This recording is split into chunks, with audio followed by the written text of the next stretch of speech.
So for those who are not aware, there actually was a national walkout for students at universities in reference to Israel and Palestine.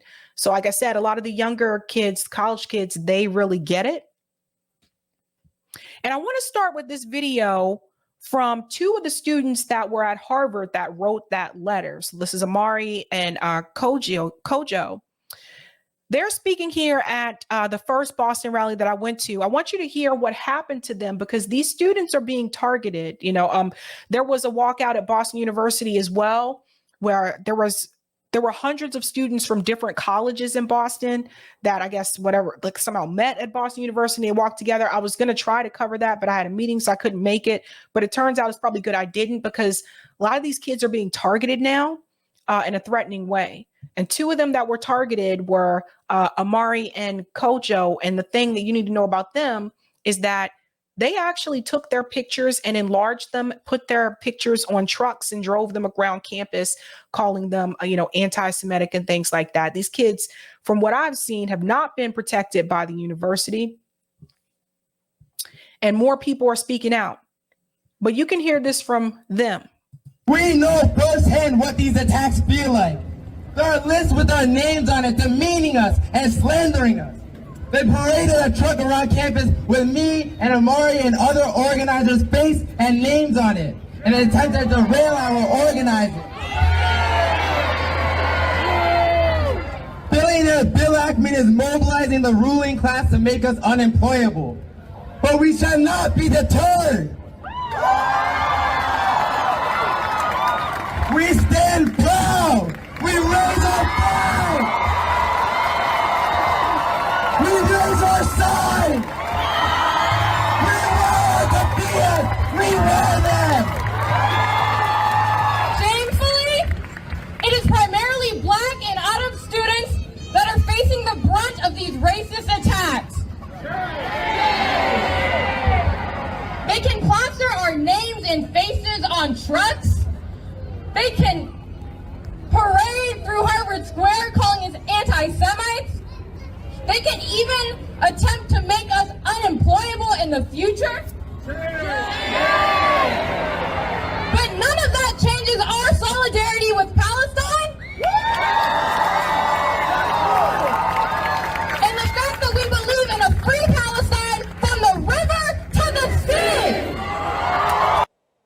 All right, so that was two of the students that wrote the letter at Harvard University. Now, this has really prompted like a national walkout across the country this week. And Chuck Modi actually captured some of that from Howard University students also walked out. You can see here. For our brothers and sisters in Palestine this year. Free, free Palestine! Free, free Palestine! Free, free Palestine! Free, free Palestine! Long live Palestine! Long live Palestine! Long live Palestine! Long live Palestine! So that's Howard University. And then there's actually a student from Howard that Chuck was able to interview on camera really quick. And I want you to hear them explain like why they decided to walk out and to fight for Palestinian rights. Howard University walkout. Yeah, so today there was a national call to action for students and really anybody across the country to walk out of class, walk out of their jobs to show solidarity with Palestinian liberation and Palestinian resistance. And so as Howard students particularly, we understand that Black liberation is linked with Palestinian liberation. And so today we came out and we showed solidarity, we chanted, we had speakers, we educated and we informed, because at the end of the day, none of us are free until Palestine is free. And that's why it's so crucial to be out here and to be organizing for Palestinians and supporting them in their fight and their resistance of Israel's colonialist occupation. So corporate media has an agenda and they're continuing to spread misinformation and disinformation about what's actually going on. They're continuing to paint Palestinians as terrorists. And while we can acknowledge that anybody dying is unfortunate, right? We have to acknowledge that Palestinian resistance is always going to be justified as long as they are occupied, right? And so today, and especially for Americans all across the country, be very careful with where you're getting your information from. Be very careful with what sources you're getting your information from. I recommend looking at on-the-ground Palestinian reporters, different organizers, looking at your different local Palestinian orgs like MD to Palestine, Students for Justice in Palestine, so many different orgs, and getting your information from those who are on the right side of history, because the corporate media, it's backing Biden, it's backing this genocide, and that is not what we need to be consuming as Americans, period. Period, she said. I told you, the young kids today, like, they get it. They get it. They know, like, mainstream media is not telling the truth. They look a little bit further. Again, they have social media. I didn't have social media when I was in undergrad, but this is also international, because even in Canada, you'll see here, this is actually McGill University, which is essentially like Canada's Harvard, for those who are not aware. It's in Montreal, Canada. They also had a walkout as well.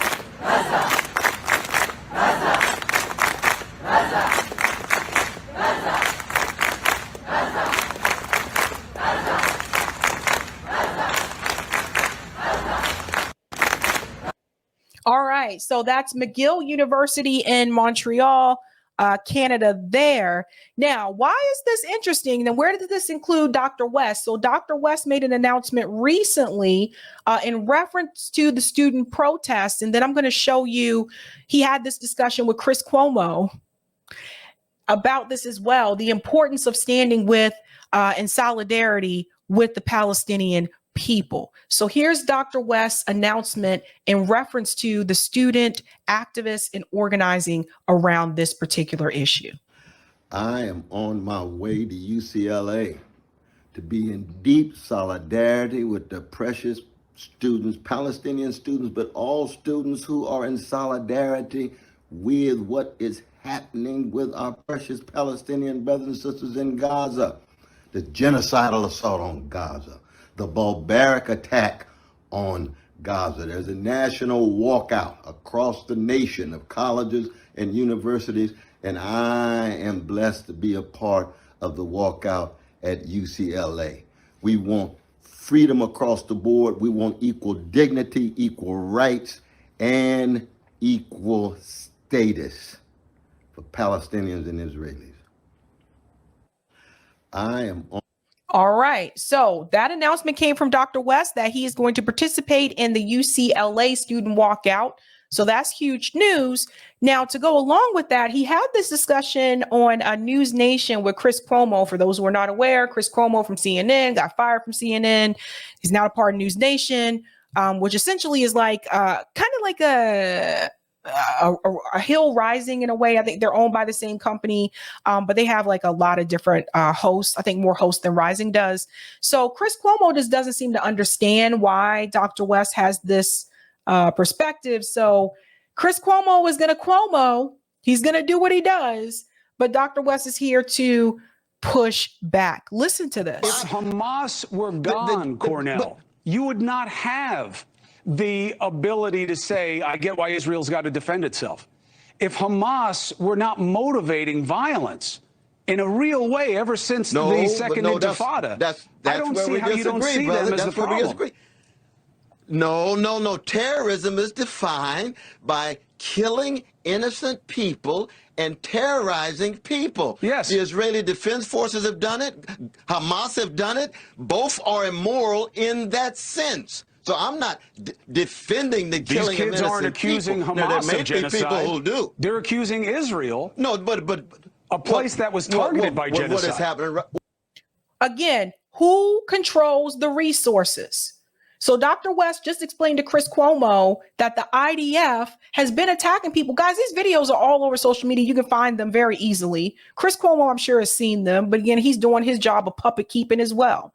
But the thing is that you got to understand is that the IDF has been doing this to Palestinian people. These people are under military occupation. Imagine you can't go anywhere without their guns pointed in your face. You can't even leave the gates without permission from the state of Israel. And even then, that's if they want to give you the permission. They've denied permission from people who had to have surgery, that had to go to their hospitals. They've denied permission for them to leave those gates. And Chris Cuomo knows this. But again, like I said, he got to do his job of keeping the status quo as well. No, but what is happening right now, brother, and let us be honest, if there were a Palestinian occupation of Jews, if Jews were in Gaza and Palestinians cut off water, food, electricity, bombing and killed 2,300 precious Jewish babies, which side would the American government be on? Which side would the American press be on? It would be completely different. I try to be morally consistent and say, I'm against the Palestinian occupation of Jews because Jews are precious. I'm against an Israeli occupation of Palestinians because Palestinians are precious. But when you flip that other way, all of a sudden it becomes very clear that the Palestinian lives really don't count in the way that Jewish lives do for the American government. And that's what I will never succumb to. Why? Because I'm trying to be a decent human being, and also, as you know, as a Christian, each one of those precious human beings are made in the image and likeness of God, and I'm going to stay in contact with the humanity of each, and I'm going to be critical, and I'm going to condemn any group that kills innocent people. Those are war crimes, my brother. Yes. Is it just me, or does Dr. West seem more assertive and more fiery now that he's not with the Green Party? And I've seen him fired up like this before when he wasn't running for president. He had a debate with someone about Barack Obama. I think it was on the Black News Channel. He had a debate with them about this, and he was pretty fired up then. But I am noticing something. It does seem like since he left the Green Party, it seems like he's more assertive. Now, it could just be a coincidence, but I think what he said there is really important. Now, listen to Chris. I get it. And the context here has a lot of different levels. But nobody's arguing what precipitated this event. No, there is no lots of different levels. Listen, guys, start pushing back on this, okay? When people tell you, oh, there's so many different levels and layers to it, it's so complex, man. Start pushing back on that. It's not complex. It's actually very easy to follow. You can look this up on Google yourself and start with the history, start with 1948 and go forward. It's not difficult. It's not complex. Colonizers came in, colonized the land, kicked the people out, imprisoned the people in an open air prison, and have been terrorizing them since. It's that simple. They control the resources. The Palestinian people do not. That's not complex. You can sum this up very quickly. And another things in there you can add that there have been multiple opportunities to arrange some type of peace agreement, and negotiation. And Israel denied it. They didn't want it. They refused it. End of story. Ain't no different layers, man. You just saying that, Chris. You're saying there's different layers because you know, probably in order to keep your gig that you got now, you got to support the status quo. And the status quo position is to support the state of Israel. To be very clear, the status quo is not to support the Palestinians. Let's continue. They kill me with that. October 7th precipitated the event. You say, well, but October 7th was justified, but everything came before it. I say terrorism is never justifiable because we didn't make that case on 9/11. Well, there was a lot of reasons to say America had done the wrong thing in the region. But when al-Qaeda hit us on 9/11, it wasn't therefore justified in an understood human reaction to suffering. It was terrorism, and we went into the wrong country and killed everyone we saw. And the college campuses weren't blowing up like this. Do you believe anti-Semitism is rearing its head in America? But see, here we go. They're going to try to lead it all the way. By the way, I want to make something very clear. I've never seen all these newscasters, Chris Cuomo, and all the politicians. I've never seen them fight this hard for Black people in this country. Never. Not even during George Floyd. I've never seen them fight this damn hard. Never. They fight for the countries that support the interests of the United States. That's what they fight for. And when you look at people in this country, they fight for the people that support the interests of the United States. They don't really feel like they get anything from us. This is why they say, oh, let them stay in the ghettos. They'll just fight each other and kill each other. That's why they make these comments. Just let them stay there. They feel the same way about poor white people too, by the way. Let them stay in the trailer park. Let them stay poor. Just let them take each other out. They fight for the people who are part of the status quo, that help maintain the status quo in this country, and the people that they feel in their minds are worth fighting for and worth saving because they are doing something for the U.S. in return. Think about it. But I mean, with anti-Semitism, we know anytime you have Jews in a Christian civilization and in Islamic civilization, you're going to have Jewish hatred. That's why we got to be against Jewish hatred, the hating of Jews, no matter what. Our universities but the point is this: nobody, but don't put words in my mouth and other people's mouths. When we talk about precious Palestinian humanity, precious Palestinian resistance, there has been nonviolent forms of resistance, and the Israeli Defense Forces shot them down, my brother. Martin Luther. That includes peaceful protests, by the way. They were shooting at their feet when there were peaceful protests. The King's spirit was invoked. We tried to promote that. They shot him down. What did South Africa do when they shot him down? What did Nelson Mandela do? He formed a guerrilla group, but what did he do? He attacked only military sites. He didn't rip the breasts off women and mutilate babies and rape old women until he... You hear what he's saying? He's still spreading the baby lie. He's still spreading the lie about the babies. Do you see this, guys? What a joke. Broke their bones. That's right. That's right. That's exactly right. That's the difference between the ANC and Hamas. And Hamas, like any other group, I'm not targeting Hamas at all, and I'm not justifying Hamas. But what I'm trying to do is this. I'm trying to get people to say that if you're really concerned about the violence across the board and the barbarity across the board, you're going to have to understand the history of the vicious, ugly, atrocious war crimes. I don't disagree. Notice how he cuts him off when he starts to talk about the history of it. See, this is what they don't want people to hear. They don't want people to, by the way, you know, I used to give News Nation a lot of credit because I felt like they did present like both sides. You know, they were pretty good at that. But I do also notice, and I do have a concern when it comes to independent media. Well, I guess they're not really independent because they're owned by Nexstar, just like Rising. I do have this concern. My fear is that the new form of independent media, the Breaking Points, the Rising, News Nation, TYT, my fear is that people are going to look to those channels and see them as, oh, these are fully independent people and da-da-da, and not realize that there's propaganda there as well. That's my fear, that people will see that, oh, they're on YouTube, you know, da-da-da, they're independent, and not realize there is still propaganda there as well. That's what I'm afraid of. Let's continue.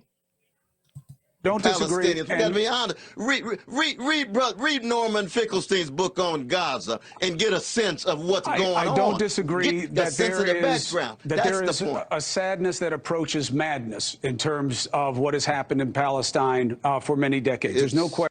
There's a sadness that approaches madness, but Chris Cuomo just wants you to stay and be sad. Chris Cuomo say, yeah, it's sad.